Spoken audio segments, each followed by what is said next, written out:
الحمد لله رب العالمين والصلاة والسلام على خير خلقه محمد وعلى آله وصحبه أجمعين وبعد.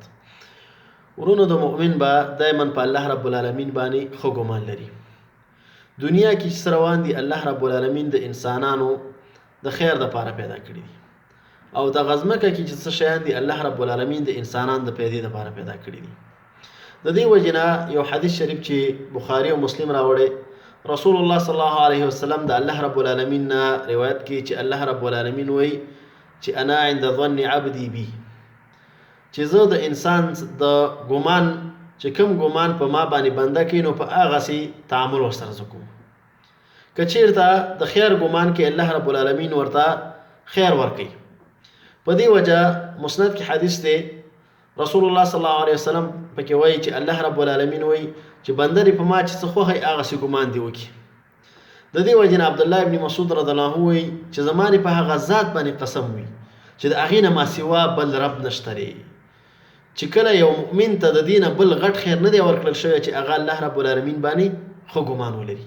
دا ډېر غټ خیر دی چې یو مؤمن په الله رب العالمین باندې خو او ښکلی ګمان لري. او بیا وایي چې زما د په الله رب العالمین باندې قسم وي چې د هغې الله رب العالمین نه بل رب نشته دی. هغه خبره څه هغه دا چې یو بنده په الله رب العالمین باندې ګمان نه ښه کوي، یعنې ښه ګمان ور باندې نه کوي مګر الله رب العالمین ورته ورکوي. د دې وجه نه حدیث شریف کې راځي رسول الله صلی الله علیه وسلم وایي چې کله تاسې دعا کوئ نو په دې یقیني اوسئ چې الله رب العالمین یې ماته راکوي.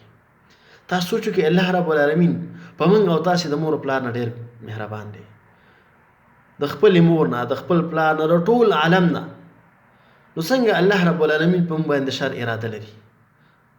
په دې وجه به سړی دایما په ذهن کې دا ږدي چې الله رب العالمین زه پیدا کړی یم، الله رب العالمین زما رب دی، نو الله رب العالمین ماته دائما د خیر اراده لري. خاصا چې کله یو انسان په سختۍ کې راګیر شي چې بل څوک ورسره لاسرسی نه کوي، الله رب العالمین ته راجع شه چې یا ربه دغه سختي دغه ژوند دغه مشکلات چې په ما باندې راغلي یا ربه ته به د ما نه ایسته کړې او الله رب العالمین نه دعا وغواړه.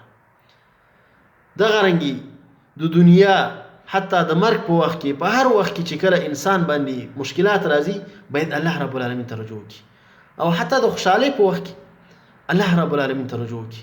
نو الله رب العالمین دائما زمون او ستاسې باندې د خیر اراده لري او دغه ګمان به انسان په الله رب العالمین باندې لري. نو کله چې دا ګمان په انسان په الله رب العالمین لري نو الله رب العالمین به تا ته لوی خیر درکوي. واخر دعوانا ان الحمد لله رب العالمین.